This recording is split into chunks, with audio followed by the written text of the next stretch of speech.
அனைவருக்கும் வணக்கம். இன்னைக்கு நம்ம என்ன கேள்வி பார்க்க போறோம்னா, பாஸ் இலை பிரித்தெழுதுக. பசுமை கூட்டல் இலை, பச்சை கூட்டல் இலை, பா கூட்டல் சிலை, பாசு கூட்டல் சிலை. இதுக்கான விடை என்ன? வாங்க பார்க்கலாம். பசுமை கூட்டல் இலை. சரிங்களா? இதை என்னன்னு சொல்லுவாங்க? பண்பு பெயர் புணர்ச்சின்னு சொல்லுவாங்க. சரிங்களா? பாருங்க, ஈறுபோதல் என்ற விதியின்படி மை விகுதி கெடும். ஈறுபோதல் என்ற விதியின்படி மை விகுதி கெட்டு பசு கூட்டல் இலை என்று வரும். சரிங்களா?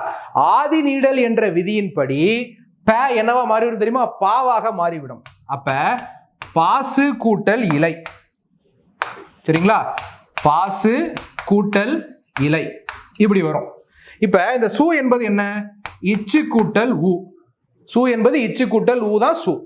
ஊ என்பது உயிர்வரின் உக்குரல் மெய்விட்டோடும் என்ற விதியின்படி ஊ போயிடும். அப்ப என்னன்னு வரும் பாருங்க, பாச் கூட்டல் இலை அப்படின்னு வரும்.